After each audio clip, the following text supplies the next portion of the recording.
ஆண்டவருக்கு மகிமை உண்டாகட்டும். இன்றைய தேவ செய்தியினுடைய தலைப்பு, உன் வலதுகையை பிடித்திருக்கும் உன் தேவனாகிய கர்த்தர். அல்லேலூயா. ஆண்டவர் இன்றைக்கு நமக்கு ஒரு வாக்குத்தத்தம் கொடுக்கிறார்.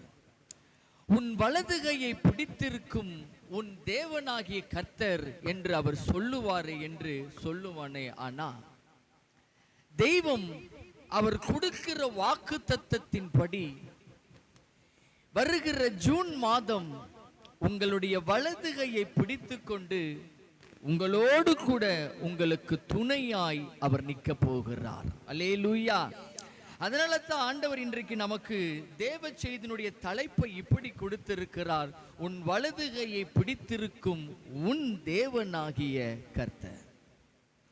ஆண்டவர் ஒரு மனிதனோடு கூட இருக்கிறார் என்று சொன்னா, அந்த மனிதனுடைய வாழ்க்கையில் நடக்கிறதான சம்பவங்களும், அந்த மனிதனுடைய வாழ்க்கையில் எப்பேற்பட்ட காரியங்கள் அவனுக்கு விரோதமாக நடந்தாலும் தெய்வம் எல்லாவற்றிலும் இருந்து அவனை விடுவித்து அவன் வலதுகையை பிடித்து அவனுக்கு துணையாக தெய்வம் நிற்பார்.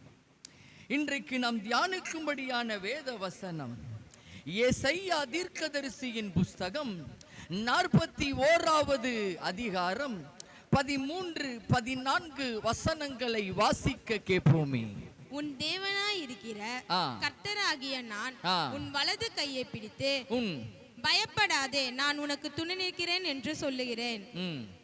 யாக்கோபே என்னும் பூச்சியே, இஸ்ரவேலின் சிறு கூட்டமே, பயப்படாதே, நான் உனக்கு துணை நிற்கிறேன் என்று கர்த்தரும் இஸ்ரவேலின் பரிசுத்தரும் ஆகிய உன் மீட்பர் உரைக்கிறார். அல்லேலூயா. ஆண்டவர் கொடுக்கிற வாக்குத்தத்தம் இன்றைக்கு அதுதான், உன் வலதுகையை பிடித்திருக்கும் உன் தேவனாகிய கர்த்தர். ஏன் கர்த்தர் ஒரு மனிதனுடைய கைகளை பிடிக்கிறார் அப்படின்னா, அவன் வாழ்க்கையில் நடக்கிற சம்பவங்களும், அவனை பயமுறுத்துகிற காரியங்களும், அவனுக்கு விரோதமாக செயல்படுகிற காரியத்தில் இருந்து அவனை விடுவிக்கவும், அவனை பாதுகாக்கவும், அவனோடு கூட தெய்வனாகிய கர்த்தர் இருக்கிறார் என்பதை அவனுக்கு நிரூபித்து காண்பிக்கவும் அவனுடைய வலதுகையை பிடித்து ஆண்டவர் சொல்ற முதல் வார்த்தை, பயப்படாதே. பயப்படாதே. எந்த காரியம் உன் வாழ்க்கையில நடந்தாலும் சரி, முதல்ல பயப்படாது. இது ஆயிடுமா, இப்படி ஆயிடுமா, இது நடந்துருமா, இப்படி முடிஞ்சிருமோ, அவ்வளவுதான் என் வாழ்க்கை முடிந்து விட்டதோ என்கிற எண்ணம் என்னைக்குமே நமக்கு வரக்கூடாது. தேவன் ஒரு மனிதனோடு கூட இருக்கிறார் என்று சொன்னா அவன் வாழ்க்கையில என்னைக்குமே பயம் என்பது வரக்கூடாது. காரணம் என்ன? அவன் வலதுகையை பிடித்து கொண்டு கர்த்தர் அவனோடு இருப்பார். அல்லேலூயா. ஆண்டவர் சொல்லுகிற காரியம் என்ன என்பதை நாம் அறிந்து கொள்ளணும். உன் தேவனாய் இருக்கிற கர்த்தராகிய நான் உன் வலதுகையை பிடித்து பயப்படாதே, நான் உனக்கு துணை நிற்கிறேன். அப்படின்னா ஆண்டவர் ஒரு மனிதனுடைய கரத்தை பிடிக்கிறதற்கு நோக்கமே அவனோடு கூட இருக்கத்தான். ஏன் அவனோடு கூட கர்த்தர் இருக்கிறார் என்று சொன்னா அவனுக்கு துணை நிற்க. அவர் கூட இருந்துட்டார் என்று சொன்னா உனக்கு விரோதமா எத்தனை பேர் எரிந்து நின்னாலும் சரி, உனக்கு விரோதமான நாவுகள் எழும்பினாலும் சரி, உனக்கு விரோதமான பிசாசின் கூட்டங்கள் எழுந்து நின்றாலும் சரி, ஒன்று கூட உன் பக்கத்துல வர முடியாது, ஒன்று கூட உன்னை தொட முடியாது. அல்லேலூயா. அதுதான் தேவன் ஒரு மனிதனோடு கூட இருக்கிறார் என்பதின் அடையாளம். தேவன் ஒரு மனிதனோடு கூட இருக்கிறார் என்று சொன்னா அவன் வாழ்க்கையில போராட்டம் வரதான் செய்யும். போராட்டம் இல்லாத எந்த மனுஷனும் இல்லை. எல்லாருடைய வாழ்க்கையில போராட்டம் உண்டு. ஆனா அந்த போராட்டத்திலும் ஜெயிக்கக்கூடிய அல்லது அந்த போராட்டத்திலும் நம்முடையோடு கூட கர்த்தர் இருக்கிறார் என்பதை தெய்வம் நிரூபித்து காண்பிப்பார். நான் உனக்கு துணை நிற்கிறேன் என்று சொல்லுகிறாரே, எப்படி தெய்வம் ஒரு மனிதனோடு துணை நிற்பார், எப்படி தெய்வம் ஒரு மனிதனோடு கூட வாசம் பண்ணுவார் என்பதை நாம் அறிந்து கொள்ள வேண்டும். வேதத்தில் மோசே என்று சொல்லி ஒரு தேவ மனிதன் உண்டு. தேவனோடு கூட முகமுகமாய் பேசினவன், கர்த்தரோடு கூட முகமுகமாய் நடந்த ஒரு மனிதன். தேவனால் தெரிந்து கொள்ளப்பட்டவன், தேவனால் அபிஷேகம் பண்ணப்பட்டவன், தேவனால் அழைக்கப்பட்ட அந்த மோசே கையில ஒரு பெரிய ஒரு ஊழியத்தை அவன் கையில கொடுக்கிறார். அவன் கையில கொடுக்கப்பட்ட அந்த ஊழியம் என்ன? மெய்ப்பனுடைய ஊழியம். எல்லா ஜனங்களையும் மேய்க்கும்படியாக, இஸ்ரவேல் ஜனங்களை மேய்த்து கொண்டு கானான் தேசத்திற்குள்ள கொண்டு போகும்படி தெய்வம் அவனை அழைக்கிறார். அவனை முன்குறிக்கிறார். அவனை கொண்டு போய் எகிப்து தேசத்திலும் விடுகிறார். எகிப்து தேசத்தில் இருக்கிற இஸ்ரவேல் ஜனங்களை அந்த இடத்தை விட்டு வெளியே கொண்டு வருகிறார். அப்படி கொண்டு வரும் பொழுது அங்கே ஒரு சம்பவம் நடக்கிறது. யாத்திராகமத்தின் புஸ்தகம் 14வது அதிகாரம்.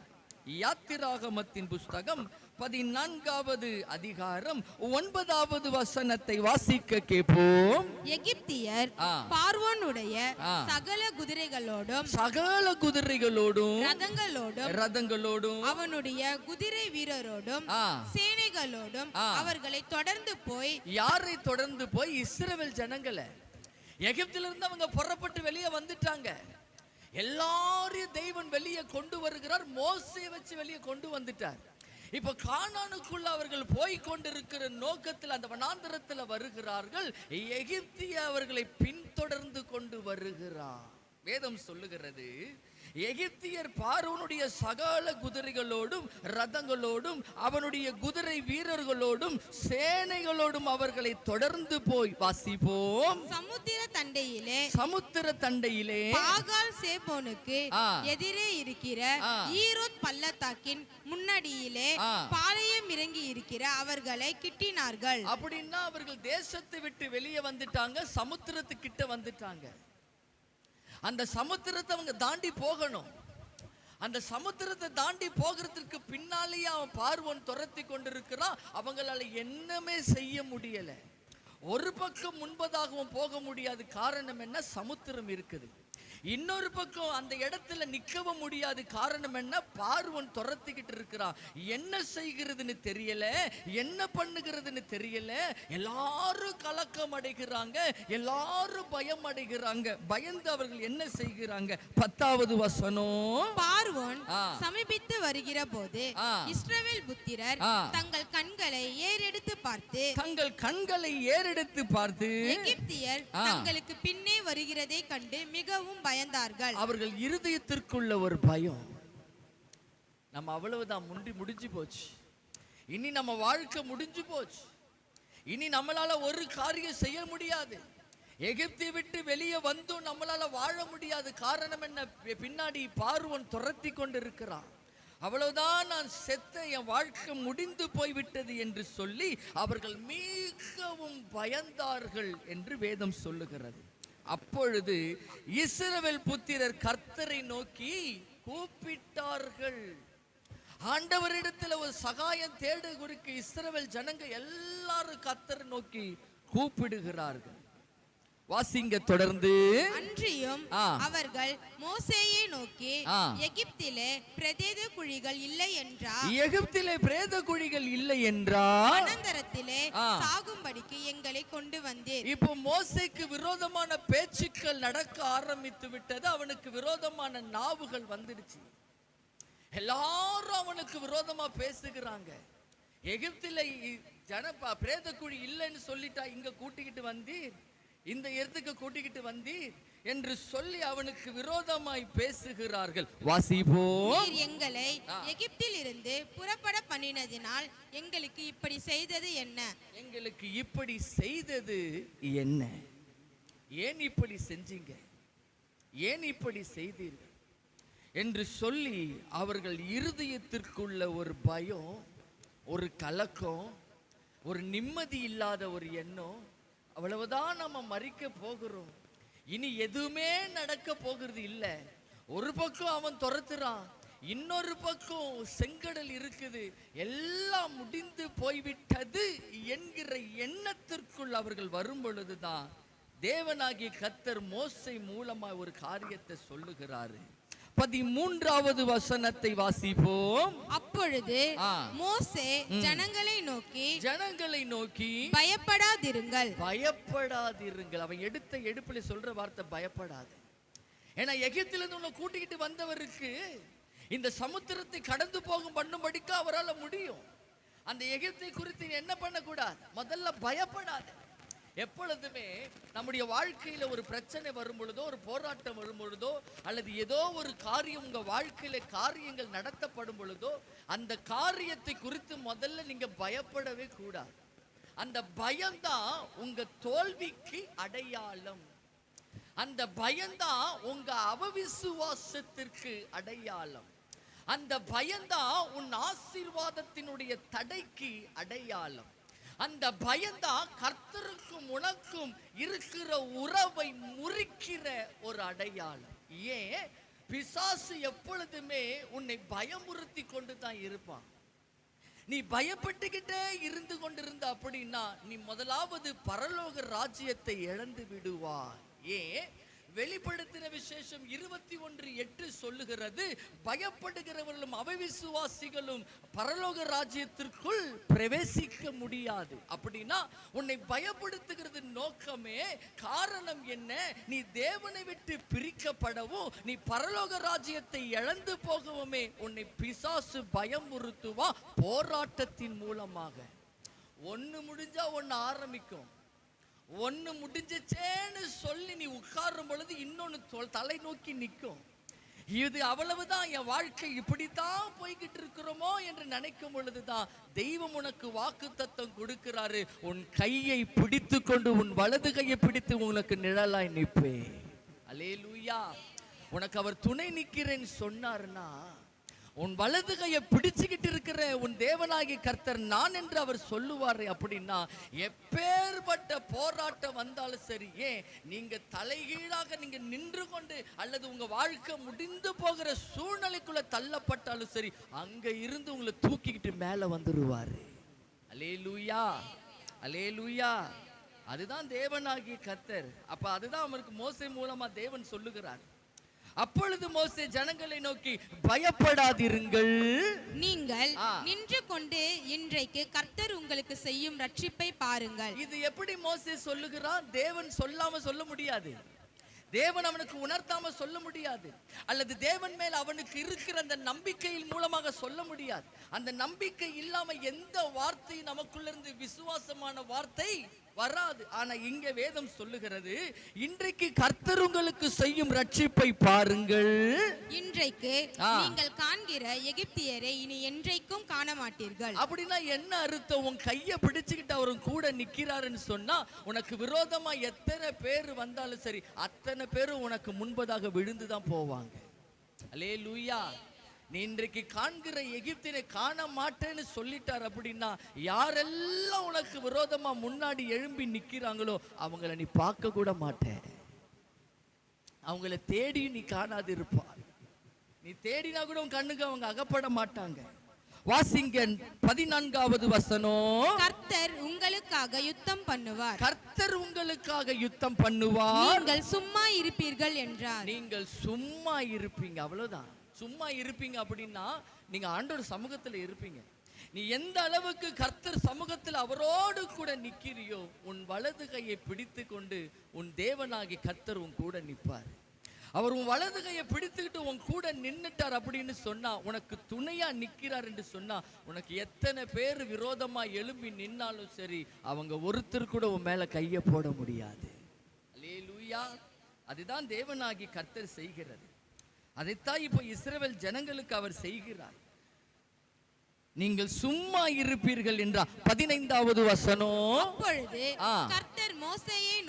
அப்பொழுது கர்த்தர் மோசேயை நோக்கி, நீ என்னிடத்தில் முறையிடுகிறது என்ன? நீ என்னிடத்தில் முறையிடுகிறது என்ன? புறப்பட்டு போங்கள் என்று இஸ்ரவேல் புத்திரருக்கு சொல்லு. புறப்பட்டு போங்கள் என்று இஸ்ரவேல் புத்திரருக்கு சொல்லு. போ, புறப்பட்டு போ. எப்படி போகிறது? முன்னாடி பெரிய செங்கடல் இருக்கு. ஆண்டவரே எப்படி போகிறது? கேள்வி கேட்கல. ஆண்டவர் ஒரு வாக்குத்தத்தத்தை அவனுக்கு கொடுக்கிறார் என்று சொன்னா, அந்த வாக்குத்தத்தத்தை முதலாவது விசுவாசிக்கணும். அந்த வாக்குத்தத்தத்திற்குள் மறைந்திருக்கிற காரியம் என்னதென்பதை அறிந்து கொள்ளணும். அந்த வாக்குத்தத்தத்தின் படி தெய்வம் செய்வார் என்கிற நம்பிக்கை முதல்ல வரணும். உன் வலது கையை பிடித்து கொண்டு உனக்கு உன் தேவனாகிய கர்த்தர் உன்னோடு கூட இருக்கிறார் என்று சொன்னா, என் வலது கையை தேவன் பிடித்திருக்கிறார் என்கிற நம்பிக்கை முதல்ல வரணும். ஆண்டவர் பிடிச்சிருப்பாரா? என் கையை பிடிச்சிருப்பாரா? பிடிச்சிருப்பேன்னு சொன்னாரே, பிடிச்ச மாதிரி ஒண்ணு தெரியலையே, யாரு பிடிச்ச மாதிரிலாம் தெரியலையே, எதுவுமே தெரிய மாட்டேங்குதே. அதல்ல, அப்படி கேள்வி கேட்ட அப்படின்னா கடைசி வரைக்கும் நீ அப்படியே தான் நிக்கணும், உன் கூட இருக்க மாட்டார். அவர் வாக்கு கொடுத்துட்டார், எனக்கு என் கூட தேவனாகி கர்த்தர் இருப்பாரு, என் கூட கையை பிடிச்சுக்கிட்டு நிக்கிறேன்னு சொன்னாரு. அவர் சொன்னபடி இருப்பார் என்கிற அந்த எண்ணம், அந்த விசுவாசத்தோட நீ இருப்ப அப்படின்னு சொன்னா உன் கூட அவர் நிப்பாரு. அல்லேலூயா. உன் கண்ணுக்கு தெரியாது, ஆனா உனக்கு விரோதமா எழும்புகிற பிசாசுடைய கண்ணுக்கு தெரியும் உன் கூட கர்த்தர் இருக்கிறார் என்பது. அல்லேலூயா. அதைத்தான் இங்க தேவன் சொல்லுகிறார், புறப்பட்டு போங்கள், புறப்பட்டு போங்கள்.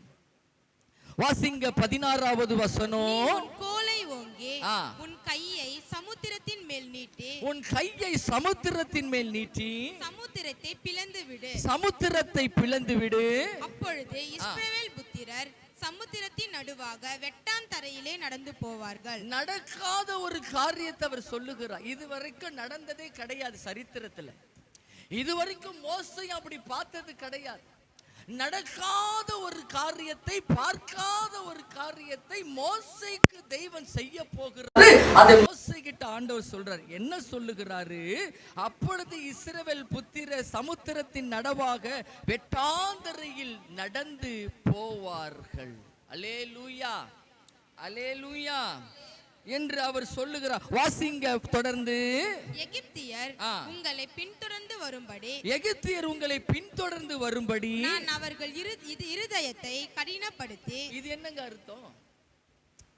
இஸ்ரவேல் ஜனங்களை காப்பாத்துகிறதுக்கு அவர் வர்றாரு, அவர் பாதுகாத்து கொள்ளுகிறாரு, அவர்களை சமுத்திரத்தின் நடுவில் கூட்டிக்கிட்டு போகிறார் அப்படின்னு சொன்னா அது தேவன் செய்கிற காரியம், அது தேவன் நடத்துறாருன்னா அது ஒரு சமாதானம் இருக்கும். ஆனா இங்கே சொல்லுகிறார், எகிப்தியர் உங்களை பின்தொடர்ந்து வரும்படிக்கு நான் அவர்கள் இருதயத்தை.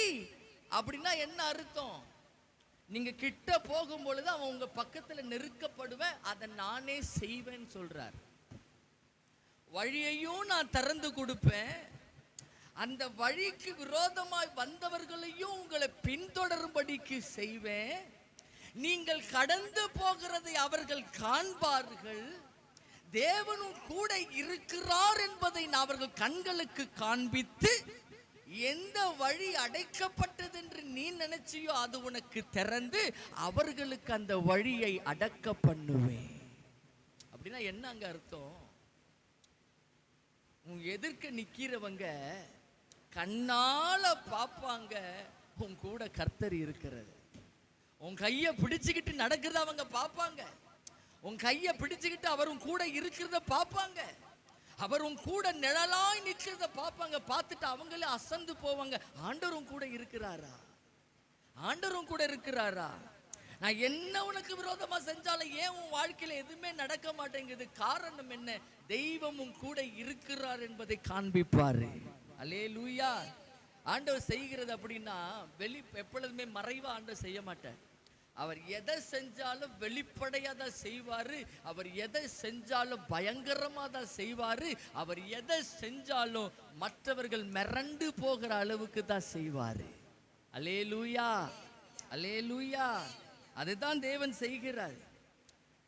அவனை கடினப்படுத்தி பார்வோனாலும் அவன் ரத வீரங்களாலும் முதல்வனாகிய அவனுடைய எல்லா இராணுவத்தினாலும் மகிமைப்படுவேன். அவங்களை புறப்பட்டு போ அப்படின்னு சொல்லிட்டார். மோசே வருகிறான், செங்கடலுக்கு முன்பதாக நிற்கிறான். நின்று மோசே என்ன சொன்னா? 21வது வசனம். மோசே தன் கையை சமுத்திரத்தின் மேல் நீட்டினான், தன் கையை சமுத்திரத்தின் மேல் நீட்டினான். அப்பொழுது கர்த்தர் முழுவதும் பலத்த கீழ்காற்றினால் சமுத்திரம் ஒதுங்கும்படி செய்து, சமுத்திரம் ஒதுங்கும்படி செய்து அதை வறண்டு போக பண்ணினார், அதை வறண்டு போக பண்ணினார். ஜலம் பிளந்து பிரிந்து போய், ஜலம் பிளந்து பிரிந்து போய்விட்டது. அப்படின்னா எது அவர்களுக்கு திறக்கல நினைச்சிட்டு இருந்தாங்களோ அவ்வளவுதான், நம் வாழ்க்கை முடிஞ்சு போச்சு, இனி பாதையே கிடையாது, பாதையே இனி இல்லை, அவ்வளவுதான் வாழ்க்கை நினைச்சாங்களோ, நடத்த காரியத்துல அவர்களுக்கு புதிய பாதையை உண்டாக்கினார். சமுத்திரத்துல பாதை வரும் அப்படின்னா நடங்காத ஒரு காரியம். தண்ணியை எவ்வளவுதான் தள்ளினாலும் அது மறுபடியும் திரும்ப வந்து நிற்கும், பாதை வராது. ஆனா பாதையை உண்டாக்கணும்னா சமுத்திரத்தை ரெண்டா பிளக்கணும். சமுத்திரம் ரெண்டா பிளக்கணும் அப்படின்னா அது எல்லா பக்கமும் ஓங்கி வந்து நிக்கணும். அது ஓங்கி வந்து நிக்கணும் அப்படின்னு சொன்னா அங்க தெய்வம் கிரியை செய்யணும். அவர்களுக்கு கர்த்தர் பாதையை உண்டாக்கி கொண்டு வந்து விட்டார். அல்லேலூயா. அதுதான் வசனம் சொல்லுது, ஜலம் பிளந்து பிரிந்து போய்விட்டது. இப்ப இஸ்ரவேல் ஜனங்க ஜலத்துல நடக்கிறாங்க. இஸ்ரவேல் ஜனங்க ஜலத்துல நடக்கிறாங்க. 23வது வசனம், அப்பொழுது எகிப்தியர் அவர்களை தொடர்ந்து பார்வோனுடைய சகல குதிரைகளோடும் ரதங்களோடும் குதிரை வீரரோடும் அவர்கள் பிறகாலே சமுத்திரத்தின் நடுவே பிரவேசித்தார்கள். அவர்கள் சமுத்திரத்தின் நடுவே பிரவேசித்தார்கள். கிழக்கு வெளுத்து வரும் ஜாமத்தில் கர்த்தர் அக்கினியும் மேகமுமான ஸ்தம்பவத்தில் இருந்து எகிப்தியரின் சேனையை பார்த்து அவர்கள் சேனையை கலங்கடித்து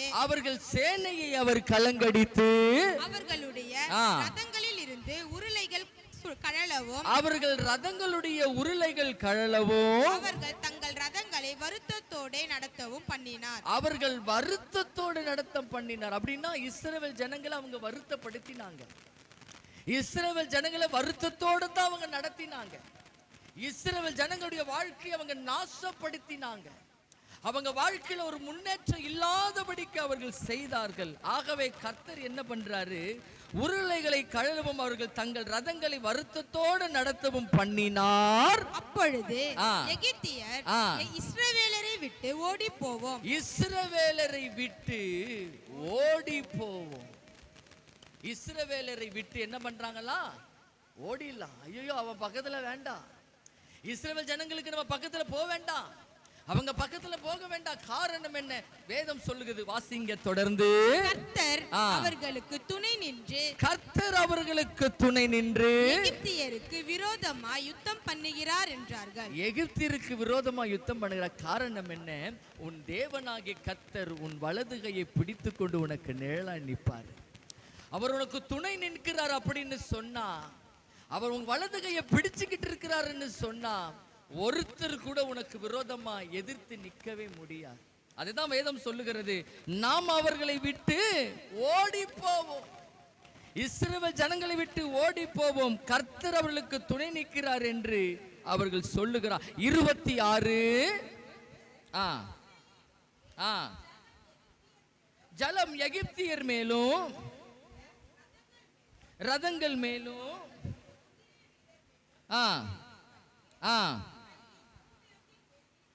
சமுத்திரத்தின் மேல் நீற்று என்றார். வாசிங்கம்மா தொடர்ந்து.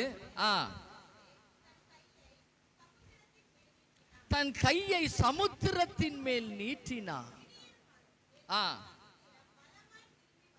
பலமாய் திரும்பி வந்தது. மறுபடியும் சமுத்திரத்தை என்ன பண்ணிட்டாரு? யாரு மேல திருப்ப சொன்னாரு? எகிப்தியர் மேல திருப்ப சொன்னார். அப்படின்னா இன்று காண்கிற எகிப்தினை நீ காண மாட்டேன் தான வாக்கு தத்துவம் கொடுத்தாரு தெய்வம். உனக்கு யாரெல்லாம் விரோதமான காரியங்களை செய்து உன்னை முழுக்கடிக்க வைக்கலாம் என்று நினைச்சார்களோ அதிலிருந்து உன்னை தூக்கி அவங்கள உள்ள போடுவாரு. அல்லேலூயா, அல்லேலூயா. அப்படின்னா என்ன அர்த்தம்? எக்ஸாக்டா இதுக்கு மீனிங் என்ன அப்படின்னா, நீ எந்த பாதையில போக வேண்டும் என்று மற்றவங்க நினைச்சாங்களோ அந்த பாதையில அவங்கள கடக்க பண்ணும்படிக்கு செய்வார். உனக்கு புதிய பாதையை உருவாக்குவாரு. அல்லேலூயா, அல்லேலூயா. அதைத்தான் தெய்வம் சொல்லுகிறார். கர்த்தர் மோசேயை நோக்கி, ஜலம் எகிப்தியர் மேலும் அவருடைய ரதங்கள் மேலும் அவர்களுடைய குதிரை வீரர்கள் மேலும் திரும்பும்படிக்கு உன் கையை சமுத்திரத்தின் மேல் நீட்டு, உன் கையை மட்டும் நீட்டு. அவர்களுக்கு விரோதமா எழும்பி வர்றாங்களா, நீ தேவ சமூகத்துல மட்டும் நின்னுப்பார். உனக்காக அவர் யுத்தம் பண்ணுவார், உனக்காக காரியங்களை வைக்க பண்ணுவார், உனக்கான தேவைகளை கர்த்தர் சந்திப்பார், உனக்கான வழி வாசல்களை தெய்வம் திறப்பார், உனக்கான காரியத்தை தெய்வம் உன் வாழ்க்கை நடத்தி தருவார். காரணம் என்ன? உன் வலது கையை பிடித்து கொண்டு உனக்கு துணையாய் நிற்கிற உன் தேவனாகி கர்த்தர் அவர். ஆனா எந்த அளவுக்கு நீ கர்த்தருக்கு முன்பதாக கர்த்தரோடு கூட இருக்கிற, உன் கையை அவர் பிடிச்சிட்டேன்னு அவர் சொன்னாருன்னா, உன் வாழ்க்கையில வருகிற எல்லாவற்றிலிருந்து உன்னை விடுதலையாக்கி கர்த்தர் உன்னை மேன்மையாக வைப்பார். அல்லேலூயா. வருகிற ஜூன் மாதம் கர்த்தர் உன்னை மேன்மைப்படுத்துகிற மாதம், உன்னை உயர்த்தி வைக்கிற மாதம், உன் குடும்பத்திலே உன்னை ஆசீர்வாதமாய் வைக்கிற மாதம். யாரெல்லாம் பேசினார்களோ அவர்களுக்கு வாய்கள் முன்பதாக கர்த்தர் உன்னை உயர்த்தி உன்னை கர்த்தர் நிறுத்த போகிறார். ஆகவே தான் கர்த்தர் நமக்கு இந்த மாதம் வாக்குத்தத்தம் கொடுக்கிறாரு. உன் வலது கையை பிடித்திருக்கிற உன் தேவனாகிய கர்த்தர். அல்லேலூயா, அல்லேலூயா. ஆண்டவருக்கு மகிமை உண்டாகட்டும். God bless you. கர்த்தர் உங்களை ஆசீர்வதிப்பாரா.